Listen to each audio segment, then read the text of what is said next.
signed last year. Olivia Marks-Wolman is Chief Executive of the Holocaust Memorial Day Trust. It kind of does what it says on the tin, but we'll hear a little bit more about that in a moment. Dr. Sian Williams, psychologist and broadcaster.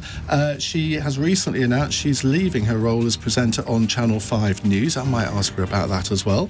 And Justine Greening, founder of the Social Mobility Pledge, former Conservative MP and Cabinet Minister. Is she missing being in politics? I know the answer to that because we speak quite often, Justine, don't we? But we'll talk a little bit about that too. Now, the number you need to ask the questions, you can answer your own question if you like, 0345 6060 973, and of course you can watch us on Global Player.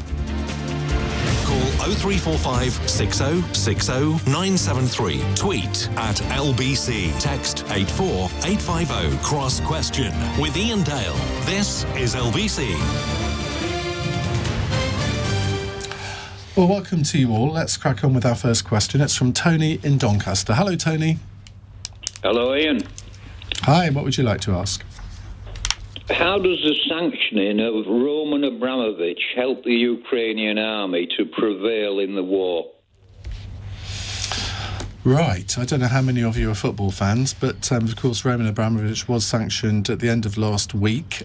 Chelsea Football Club is essentially in a very precarious financial position now, which I think if you're a football fan, anybody, it doesn't matter whether you're a Chelsea fan or not, I think regrets that.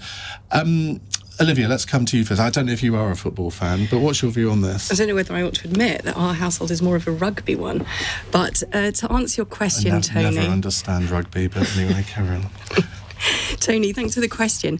I think we need to see this in the context of everything that is going on with the war and what the government is doing. Sanctions are one element, one measure in this entire catastrophe that we're seeing unfold. And when sanctions are being implemented, they have to be done without fear or favour, and looking at all the people who can be said to be in contact with Putin's regime in the Kremlin. And we also have to look at all the measures that Britain is sending weapons and military aid to the Ukrainians. We've just announced today, and I'm sure we'll be talking about that later this evening, support for refugees. So there are many different elements in this situation, and sanctions are just one of them, and seem to be having an effect. Justine. The way that... Of course, a lot of your former constituents are probably Chelsea supporters, aren't they? Because you were MP for Putney. Half support Chelsea, half support Fulham, which is why I'm still a supporter of Rotherham United. Made my life a lot easier. No, I think the challenge is that the way President Putin runs Russia is through some trusted counterparts, including his oligarchs and also organised crime.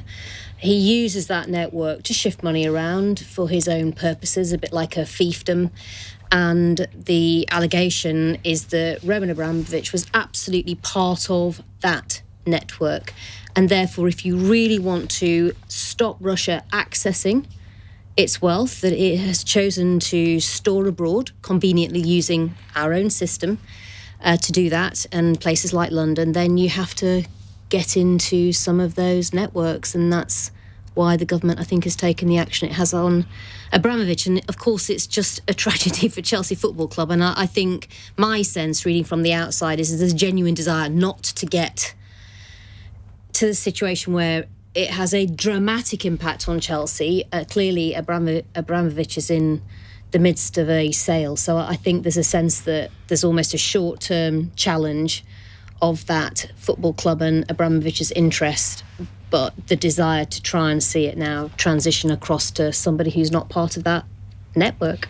I was reading today that it's likely to be sold to a Saudi group, so it's sort of out of the frying pan in some ways. Andy McDonald. Well, Middlesbrough playing Chelsea on Saturday, so we'll be hopefully seeing them off as we did Spurs and Manchester United in the previous rounds. But no need to boast. I know, but I just thought I'd get it in quick. But I think implicit in Tony's question is how effective is this going to be? And I think in the immediate term, it's probably of limited impact. But I think, as Olivia said, this is just one of many responses that are necessary and appropriate. And I think a lot of us think that this has just taken too long. We've known about this abusive relationship for a long time, and we've had an open door policy to dirty money. Why do you think it has been tolerated? Why questions weren't asked and why certain demands. I think it was convenient, but we're certainly seeing how it's infiltrated our economy and our politics. And it's certainly a wake-up call, but it's a bit late. That's my real sadness about this. Had we taken a tougher line about these the dirty money that floods into London through these sources, I don't know. I'm not saying for 1 minute you wouldn't get the invasion of Ukraine had we been quicker off the mark. I'm sure that's not right. But we should not have tolerated this, and we've put up for it far, far too long.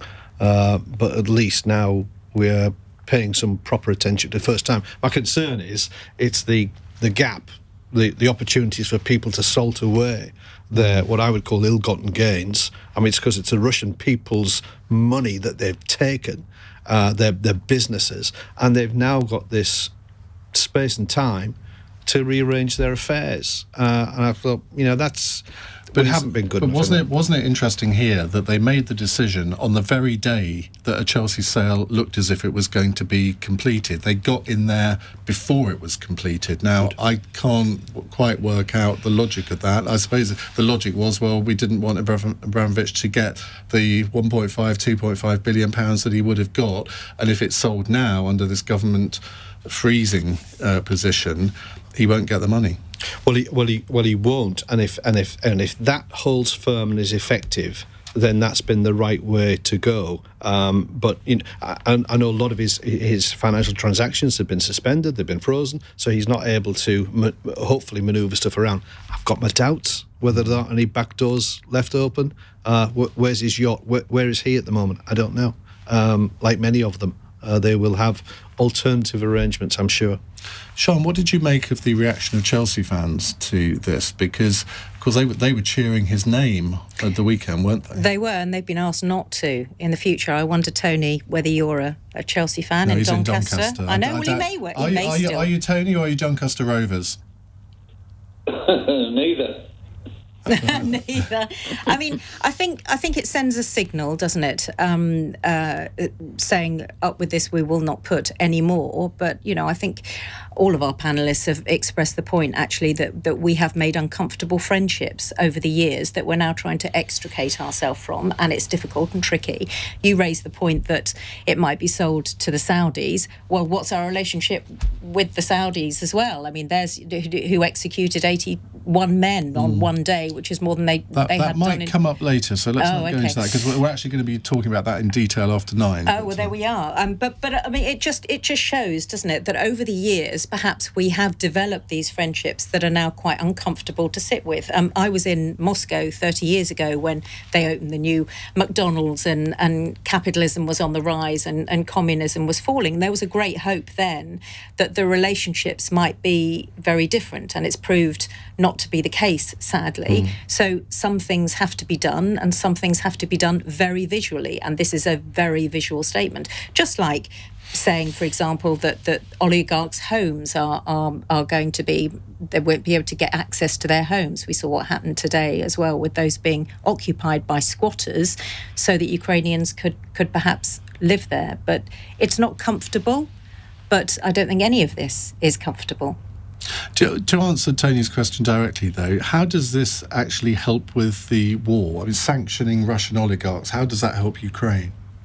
How does it help Ukraine? Well, perhaps it puts a halt to some of the flow of money that's been flowing so easily, I would say, in the first instance. I can see that, if you take Chelsea and you take the war on Ukraine and you look at it, there's such a vast gap between the two. You think, how on earth could the two be linked? But I think it's part, isn't it, of a series of measures that might interrupt that flow of money that's been so uncomfortable for everybody to sit with. Tony, thank you very much for your question. Let's move on to a text question from Khaled in Oldham. 25,000 people and organisations have recorded their interest in the Homes for Ukraine scheme. Is it the right approach? Andy McDonald. I have my reservations. I wouldn't, because if you look at the scheme, it's basically saying register and then go and find somebody to bring into your home. So it seems a bit of a DIY scheme, and I'm not sure how the government expect that to work fluently. If it is that if you know somebody that and you've got a family or an individual, they're known to you, you're up and running. If you don't, you've got to find some other way. And I find that a little bit, it's not distasteful, but I can see that this is going to be problematic. There've been many, many people who want to do the right thing and open their doors. And that's a wonderful expression. I think that's just absolutely brilliant that people respond in such a way. But how will that convert into receiving people into your home? Making the offers one thing. But I just think there's a big gap there. And leaving it to people to go and find people to sort of almost recruit, I think it's asking too much. Isn't it a little easier than that, though? Isn't it the fact that there'll be many, many charities that will be collecting lists of people who need accommodation, and it will be up to us or whoever as individuals to contact those charities and say, right, I can take whatever. Can you match me up with somebody?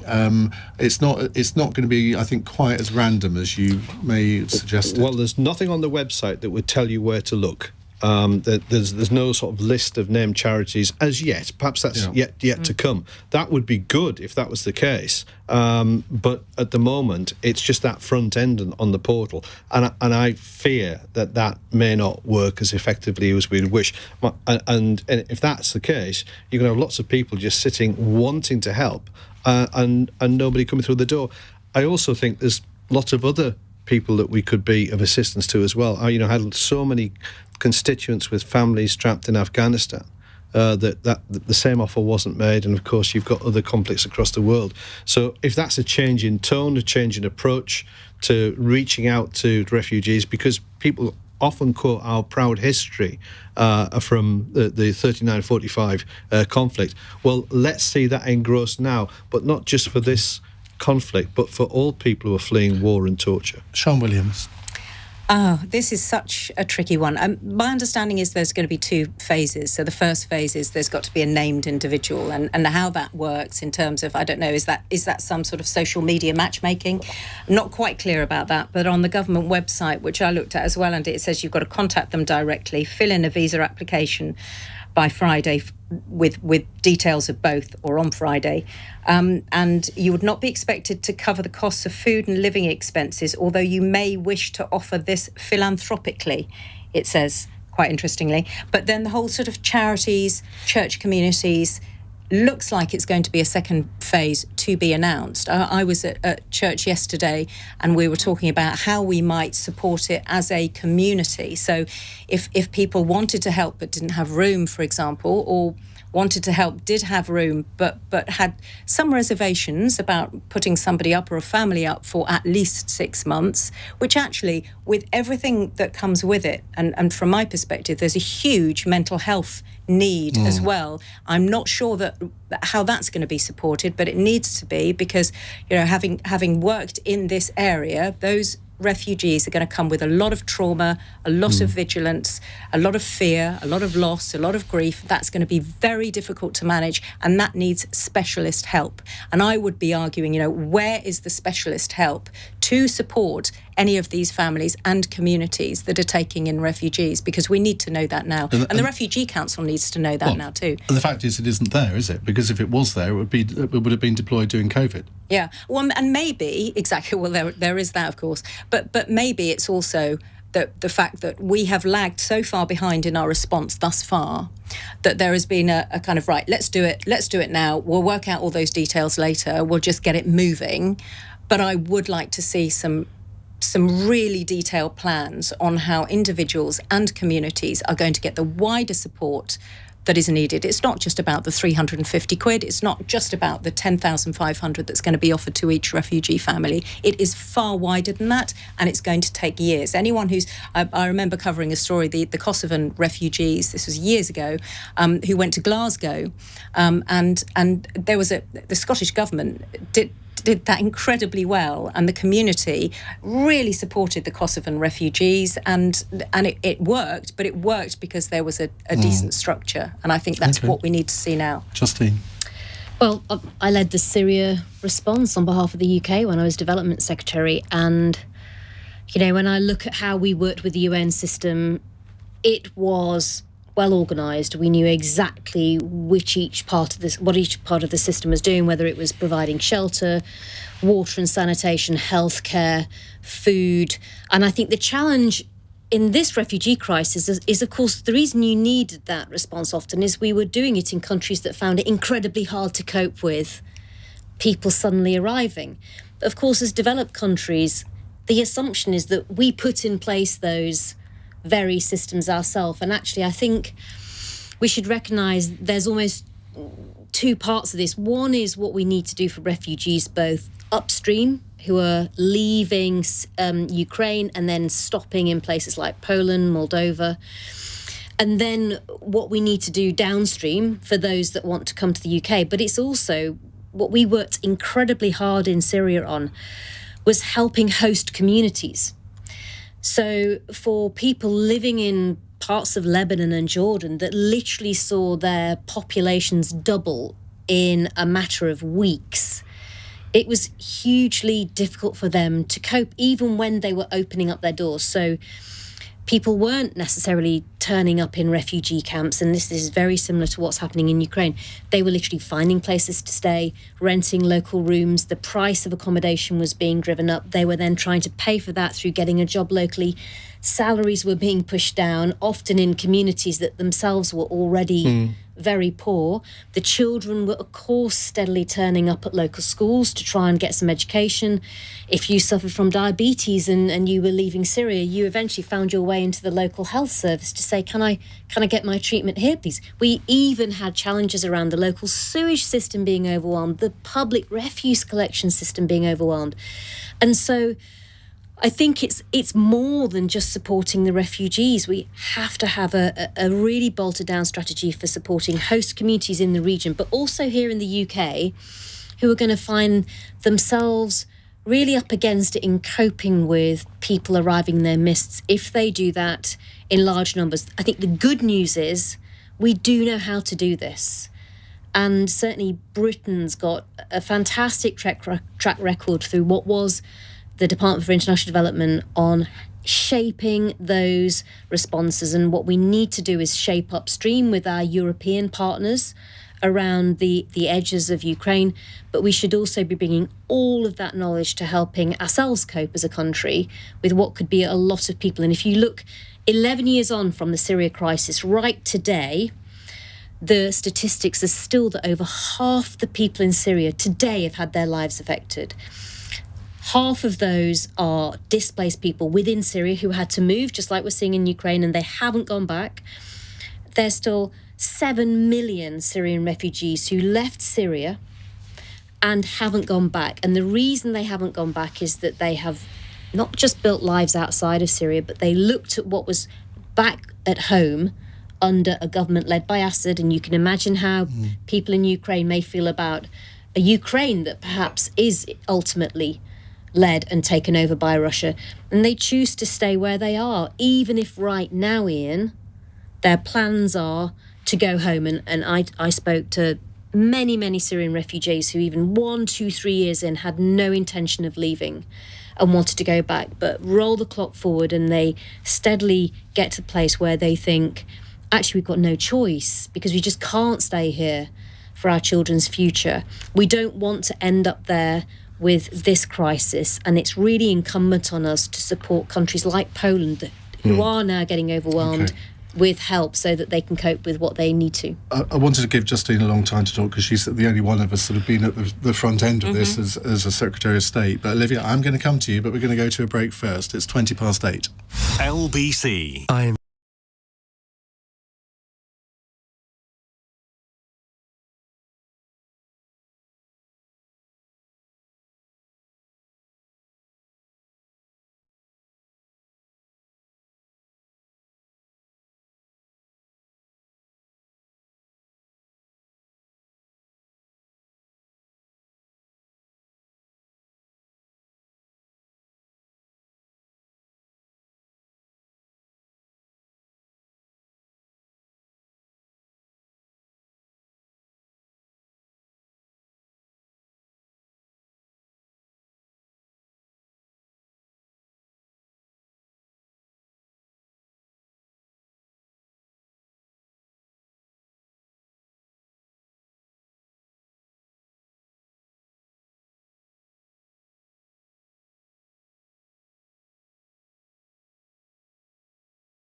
Ask Question with Iain Dale on LBC. Call 0345 6060 973.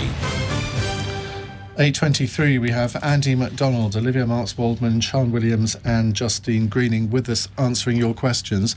We were in the middle of answering a text from Khaled in Oldham who said 25,000 people and organisations have recorded their interest in the Homes for Ukraine scheme. Is it the right approach? Now, I imagine you've got a bit of experience with this, Olivia. Well, yes, at the Holocaust Memorial Day Trust, everything we do is looking at where identity-based persecution can lead if it's not challenged. And of course, at the heart of Holocaust Memorial Day is the Holocaust. And many of your listeners, I'm sure, know about the Kindertransport Initiative, which brought over so many children before the outbreak of World War II. Now, why was it called the Kindertransport? It's because the children were brought over here. Their parents weren't allowed. So I'm glad to see we seem to have learnt some of the lessons with this initiative being announced today, and that this is being open to Ukrainians who are fleeing, Ukrainians of all ages. And we've seen from what we do on Holocaust Memorial Day the difficulties that many of those children faced. Most of them never saw their parents or family members again. They were murdered in the Holocaust. At the Holocaust Memorial Day Trust, we also work with survivors of recent genocides, many of whom came over here as refugees and have rebuilt their lives here. In answer to the question, my goodness, don't we feel helpless when we're watching what's going on, feel so impotent, and that desire to do something, whether it's making a donation financially or wanting to offer our homes. As I think Sian said, offering our homes is a big ask. It's not right for everybody. But for some people, it is something they will be able to do, and we need to see more details coming forward of what the vetting will be, picking up on Andy's point, being able to accommodate Ukrainians who aren't known to us, so who aren't matched through knowing them. But that appears to be something that will be coming.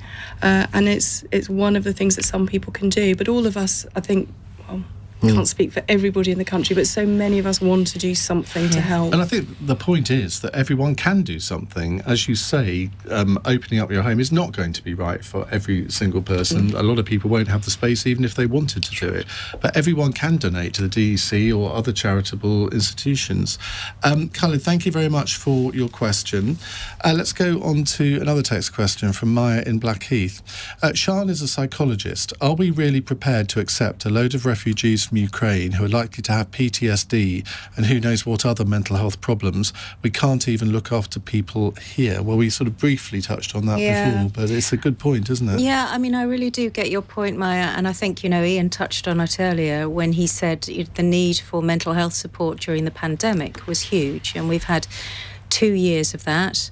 And now a war with Ukraine in which we may well see people coming into the UK who do need specialist mental health support. And there is no doubt that if you are fleeing from war, you have...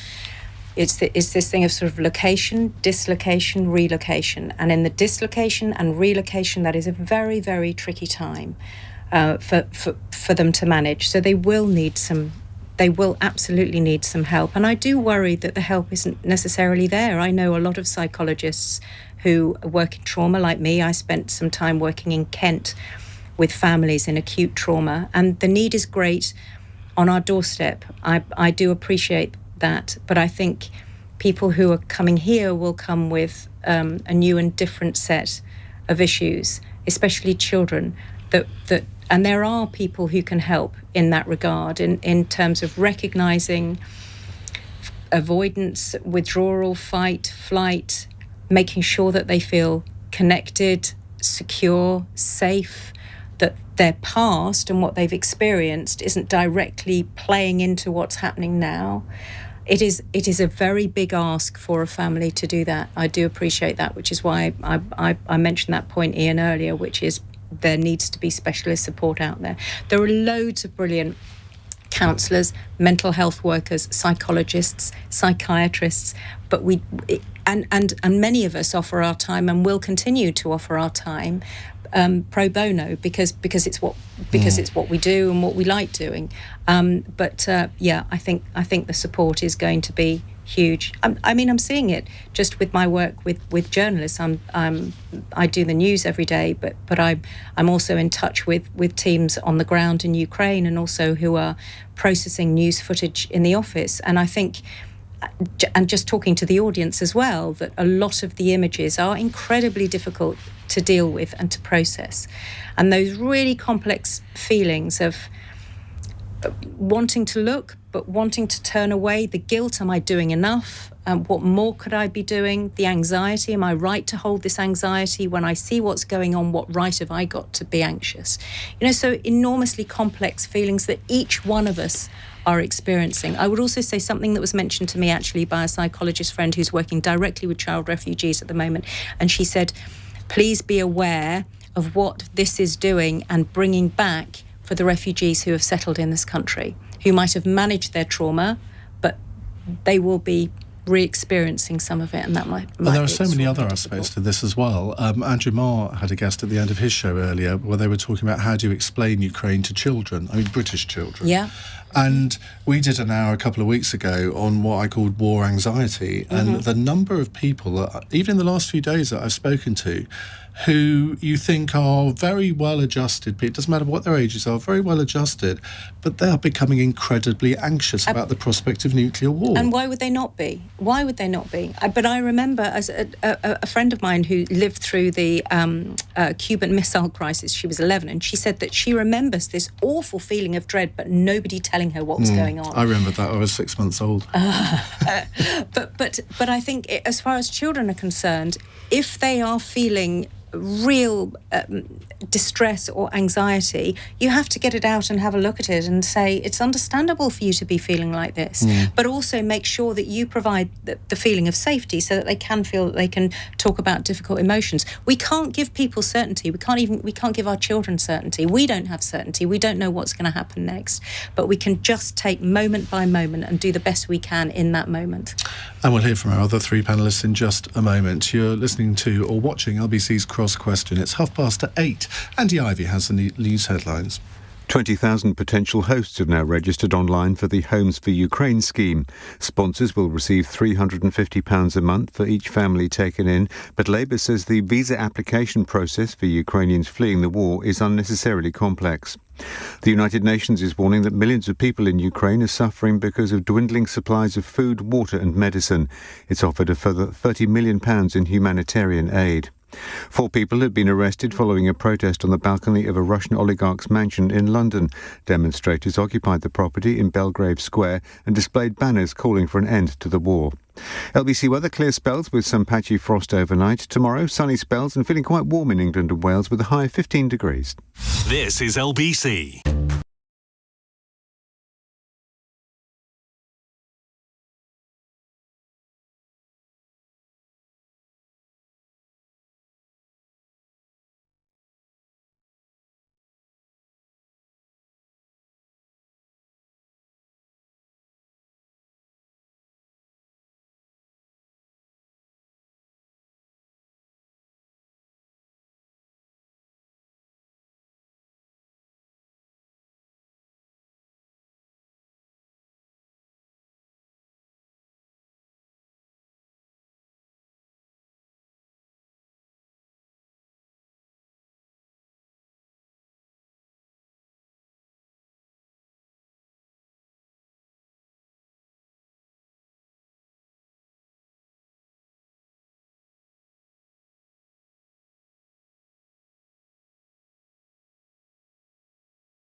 Ask Question with Iain Dale on LBC.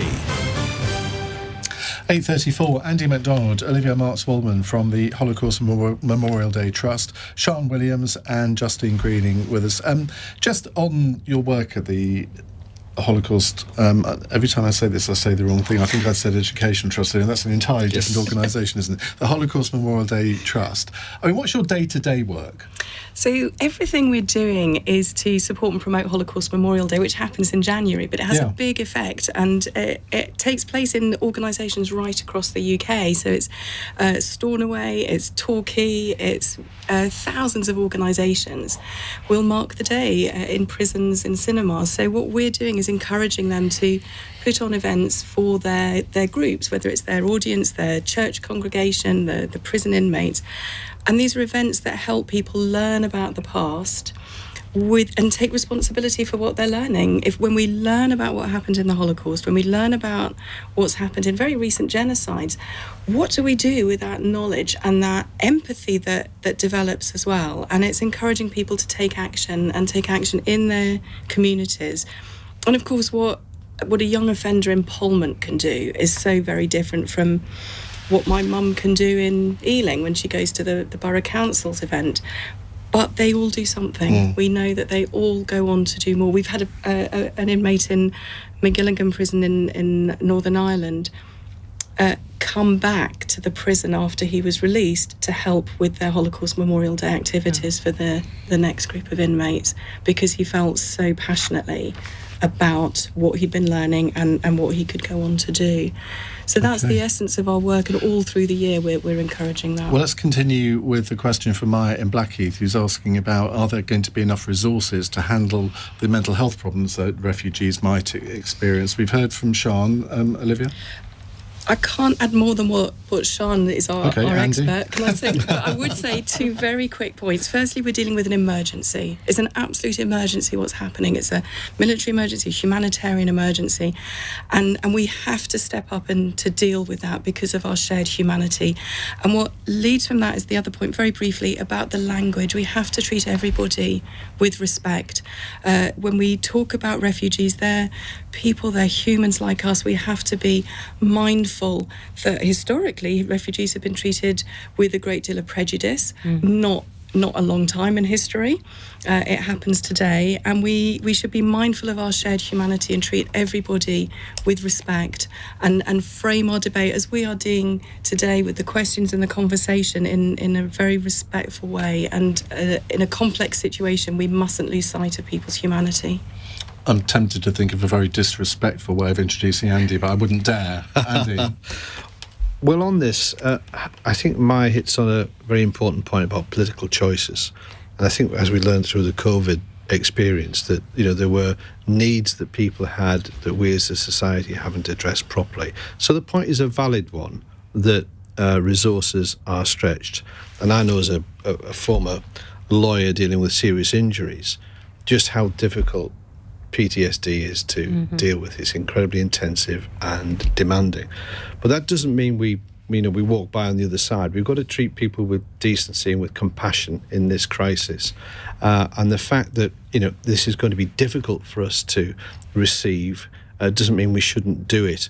But I think Maya hits on a very, very good point, and it applies not just to mental health but to other services as well, that we now see, I think, through a different prism of saying these are so valuable and so fundamental to the human condition, and we have paid ill attention to them for such a long time. We need to have a change of priorities, and that requires political choices in terms of how we resource things.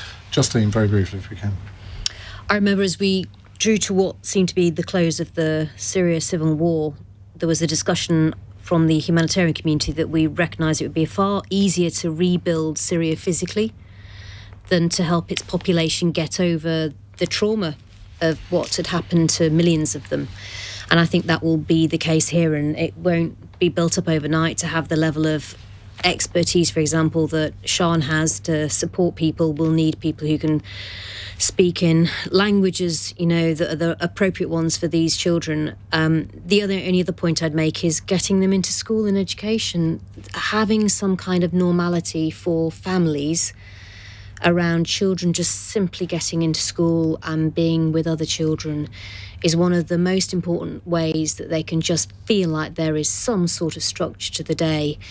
And I think in terms of helping the smallest and young children and young people to be able to cope with this, being able to talk to teachers, being able to do art that expresses what you've seen and been through, being able to do stories, and all of that is part of how you can start to give young people an outlet for coming to terms with what's going on in their lives. And also, my final point is, Syrian children were always scared that nobody knew what they were going through. And that's what they used to say to me. Does anyone know what's happening to us here? And we did a big push called No Lost Generation with Save the Children as DFID, because we wanted to make them realise that them getting into education, back into schools, supporting their psychosocial mental health was really, really important to us. And it's not enough just to help refugees survive the crisis that they're going through in Ukraine. We've got to help make sure they don't just get a life today, but that we're helping them have their futures for tomorrow. Maya, thank you for that. Let's go to our next caller. Tony's in Streatham. Hi, Tony. What would you like to ask the panel? Yeah. What I would like to ask the panel, what is the point of the Prime Minister telling the world not to buy Russian oil or gas when he's planning to go to Saudi Arabia to visit that evil regime? Andy McDonald. Well, it's a real dilemma, and of course it comes at a time when a few days ago 81 people were executed, and that question was raised in the House today, saying do not go, but the Prime Minister is going because he feels he needs to pay attention to our energy security. I think. Do you understand that? I understand why. And I understand the motivation to go to Saudi Arabia and say, can you increase the flow of oil, please, because we've got a crisis. But of course, do remember that we as a country are not dependent upon Russian oil to the same extent as other European countries. So I'm a little bit curious as to why that is needed now. That's the premise, that the supply is being undermined. But it's a hugely important issue. We have had these relationships, and we're talking about crisis across the world. There's a crisis going on in Yemen as well. And Saudi Arabia have got a major role in what's happening there. That's been going on for 8 years. And we see those children in the most awful of circumstances. And yet this is a regime that we seem to be content to continue to deal with. The urgent question in the House today was that the answer from the minister was that we're in a position of friendship with the Kingdom of Saudi Arabia, and therefore we can have robust conversations. That means nothing if it doesn't produce any consequences or better outcomes for people, and that isn't happening. So I find this a very, very false position for the United Kingdom, but it does beg broader questions about how we break away from dependency upon regimes that we feel very, very ill at ease with. And that's why I think we've got to make that progress around renewables, making that sprint for energy security of our own, to stop us having to depend on people like this. Justine? Well, I mean, to add to what Andy's just said, yes, we can't be energy secure overnight, but it underlines that, yeah, of course, we have relationships with countries that have very mixed records when it comes to human rights in particular. For Saudi Arabia, it's nevertheless worked with us sharing intelligence on combating anti-terrorism. But I think it underlines that in the end, we are dealing with these countries because actually we're not energy secure, and we do end up needing a relationship with them. And certainly for the wider world, as Andy said, actually, we're less in that position than most countries in reality. But for a wider world, the decisions that OPEC are about to take on oil production will not just impact how much oil there is, but also crucially signals to the market. And so for all those people who are wondering how on earth they're going to afford to fill up their car, actually just simply getting more certainty from the Saudis and OPEC more widely about oil production in the coming weeks, could be a crucial step to help on cost of living with people right here, and that's the reality of it. Olivia. I agree with what they're both saying. The government is in very, very difficult place, has to make very difficult decisions, work with people that they don't want to work with, but we have to reduce our reliance on their energy, and it's part of the government's wider strategy about our sustainable energy sources and looking to reducing that reliance. Okay, Sian? It is a lesson for the future, isn't it? Which is we wouldn't have chosen to be here, to be looking, as Tony suggests, at dependency on another hostile regime, where 81 men were executed on Saturday, which is more than were executed over an entire year in Saudi Arabia. So I think it's incredibly difficult, and I think as you drive past petrol stations and you see the price ticking up and up and up. 179.9 in my local one. Was it really? 179.9. And this time last week it was 154. Yeah. And yet, apparently the price of oil has gone down by 25% in the last few days. So you just wonder if there's a little bit of profiteering going on here. Well, we know that some of the big oil companies have made huge multi-billion-pound profits, don't we? And they would point out that the previous year they made huge multi-billion-pound losses. They would indeed. But there comes a point when if we all as customers feel ripped off and we think that they're all profiteering, I mean, that's not a good place for those companies to be in, is it? It isn't, but it's Hobson's choice, because where do people go? They need to get into their cars and drive to work. They need to be able to drive to wherever they're going and be able to afford it. And we're looking at a cost of living crisis as it is. So it is uncomfortable. It is really, really uncomfortable. But because we don't have a sustainable network currently where we can draw our energy reserves from, I think at the moment, where else are we going to get our energy? How do we do it? I was feeling slightly smug last week, having just bought an electric car, which I initially didn't like. But then on Friday, I charged it up at one of these, in a charging point in a petrol station, thinking it would cost me like a couple of pounds. And I only charged 10%, and it was like £10.54. And I'm thinking, I thought this was going to be cheaper. Well, of course, there's also the lithium in I've got an electric car as well, but that's not an entirely environmentally friendly option because it's got lithium in the battery. But Right, we're going to move on to something very different in a moment with our panel. It's 8:47. Tonight with Andrew Marr, only on LBC. A Russian oligarch's mansion was taken over today by protesters. The police piled in. Utterly absurd. I wonder whose side the Mayor of London is on. Sadiq Khan is with me now. I was surprised, though. Look, it does raise questions. I said, I don't know the facts. But I do understand. You will be talking to the Commissioner about this. I of course understand that they're concerned about the issue of whether this is a proportionate response. Quite seriously, a lot of London families, if they're burgled, you phone up the police don't turn up. But for this... Tonight with Andrew Marr returns tomorrow from 6 p.m. Listen on your radio and on Global Player. LBC.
leading Britain's conversation. Cross Question with Iain Dale. Tweet at LBC. 10 to 9 on LBC. We have Andy McDonald, Olivia Marks-Wolman, Sian Williams and Justine Greening with us answering your questions.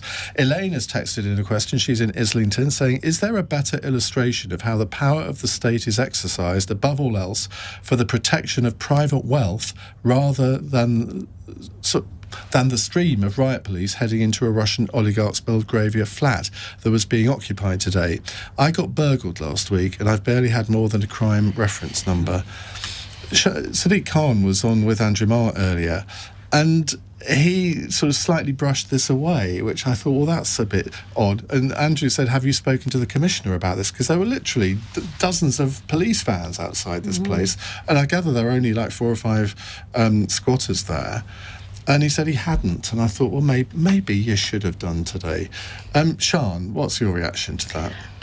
Well, I didn't see the pictures of the vans going in. I think it's that there are, where I used to live in North London, there were quite a few empty homes run or owned, I think, by Russian oligarchs, some of which had squatters in them. And there's the government will say, well, squatting is illegal and this shouldn't be done. The squatters are saying we're doing it to show that there is space for Ukrainian refugees to come and live.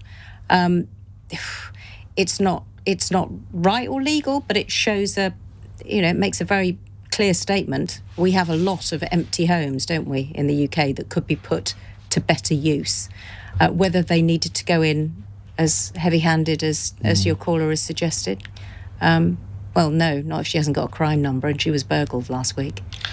But do you think that is symptomatic of what people's view is now of the police? Well, it's that they will lift every hand that they can to help somebody who's rich, but if it's an ordinary punter who's been burgled, they just don't seem to care. Do you think? I'm not sure. Oh, you listen to this programme more, then you'll hear the callers. Really? Yeah, say that. That's a real shame, isn't it? I don't know whether that's the same throughout the rest of the country, but it certainly seems to be the case in London. Justine, before you answer this, quiz question for you on this. 5 Belgrave Square, that was the home of which former Tory MP? Absolutely no idea. Chips Channon, because I'm reading his diaries at the moment. Well, I've learnt something tonight. Thank you, Iain. So, what do you think about this? Oh, I obviously understand the point those people were making, but I just really watched the news and felt like the police had got better things to do than have to move them on. And that, not that they should be allowed to say, I just felt you could have done a protest outside. You did not need to go inside. You didn't need to end up consuming a huge amount of time and resources of the local police. And I think, for the Met, they're sort of damned if they do. They're damned if they do, damned if they don't. Had they allowed them to stay in there in a very public display of, illegal behaviour, there would have been somebody probably emailing and saying, this is terrible, why didn't they get them out? That's outrageous. You can't just squat in people's, homes. On the other hand, as Elaine's saying, it is deeply frustrating when you suffer crime and it feels like you're not getting a response from the police. Andy? Well, it's the proportionate response. I mean, because it's a dirty great house in Belgravia or wherever it was, you'll get this army of police officers coming to sort it out. I feel a bit uncomfortable about that, especially in my constituency. Would that happen on one of your council it wouldn't. estates? It really wouldn't. People would struggle to get a response, and as you rightly say, crime number, trying to ring the police officer to get progress made. Not being critical of the police officer concerned, but their resources are such they couldn't devote all of that attention to one single case. But I also think the issue of protest is important. This is uncomfortable, and I think Justine's right. It doesn't feel right. People invading another space. Hang on. are we really going to clamp down on people making a protest and making a point so markedly? We've got a bill going through the Commons at the moment that's going to restrict people's right to protest, and I think we've got to be a little bit careful about this. People all over the world are protesting and expressing their view. We should listen to them. We should also think about taking some of these properties and making them available to refugees. Absolutely. I mean, my accommodation in central London, most of the time it's in darkness because nobody lives in these blocks. Or maybe it's about converting some of that empty office space that's just around lots of cities, unused hybrid working. Now it's time to make them available for perhaps some refugees who need that space if we can quickly think convert of the planning consents that will be required for that. I need to cut through that. Olivia. Underlying this question is that inequality between wealthy and not wealthy people. And we know that over the past couple of years of the pandemic, inequalities have grown enormously, inequalities in education, and and wealth is protecting people from some of those worse effects. And as we face a future with really high cost of living increases, the worry is that those inequalities are only going to get worse. And that's not a good situation for any of us to be in, because when that happens, we know that fear and prejudice against other people just exacerbates and gets worse. And in the context of what we've also been talking about with refugees coming to this country, we're facing a situation where we really need to be mindful of not letting those inequalities blind us to each other's humanity and doing what we can to reduce inequalities. Yeah. Now, I'm going to go to a final question, but you need to promise me that you can answer it in 30 to 45 seconds each. Shahid's in Hemel Hempstead. Shahid, fire away. Yeah, hi.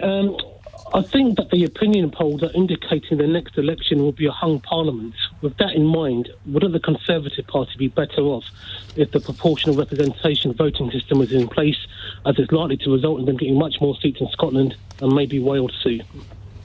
See, now you're all really grateful. I've limited it to 30 to 45 seconds, aren't you, Andy? What was the question we're being asked? Do we approve of PR? No, would the Tories be better off with PR in the next election?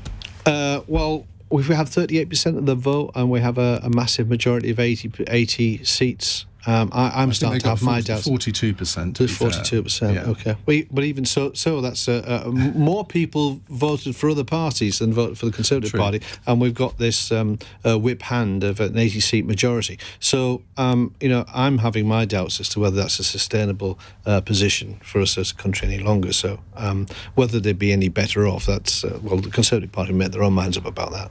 Olivia. We'd all be better off if more people voted, full stop. That's profound, and that was only 7 seconds. Well done, Justine.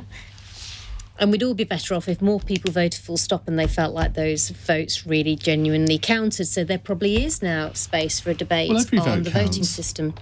But I've never bought this argument that if you live in a seat where you don't win, your vote doesn't count. Yeah. We've got to get to the polling station as well, with 2 million people excluded now having to produce ID. Don't start there we are. Don't start on that one. Sian. I think there's room for a better system. I'm not sure what it looks like. There you go. At least you're honest. I think we all want the debate. Right, our fun text question for the end. Janine in Beverley in East Yorkshire says, Power of the Dog has won the best film at the BAFTAs. What's the best film you've seen in the past 12 months? Justine. It was The Power of the Dog. It was brilliant. I don't know what I expected. I watched it. It was incredible. Psychological drama. Definitely watch it. Andy? Well, I'll have to revisit it because I fell asleep halfway through and didn't want to go back to it. But now everybody's encouraging me. I will. But I think you should look at Munich. That was a better film. Olivia? I can't think of a film because I just went to the theatre at the weekend to see the play production of To Kill a Mockingbird, and it was outstanding. Sian. Oh, I like both the films suggested. Haven't seen To Kill a Mockingbird. I would go for Belfast. I want to see that. Have you seen it? No, I want to. I think it's really well worth seeing. It's lovely. It's as lovely as it can be, a sort of film shot in black and white in the Troubles. Is it all in black and white?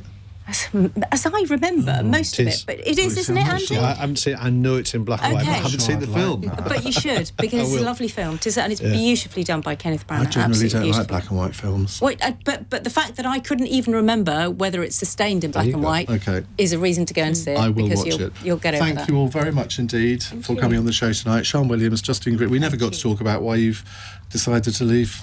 Have we run out of time, Ian? Well, go on, 30 seconds. 30 seconds. I want to concentrate more on psychology, and I'm going to continue to do broadcasting in some form or another. But yeah. Well, we could maybe combine the two, he says. There's a thought, hey? Sian, thank you. Justine, Olivia and Andy, thank you. And don't forget, you can catch up on all past episodes of Cross Question on the Cross Question podcast. Coming up in a moment, we're going to be asking, should Boris Johnson be going to Saudi Arabia just a few days after the Saudis executed 81 men in one day? 0345 6060 973. This is a number to call if you've got strong views on that, and I'm sure you have. You're listening to Iain Dale on LBC. It's 9 o'clock.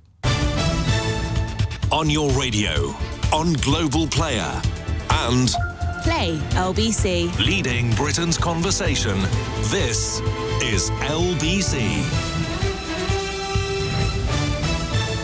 From Global's newsroom, the United Nations Refugee Agency says almost 3 million people have now fled Ukraine since the Russian invasion began 19 days ago. Secretary-General Antonio Guterres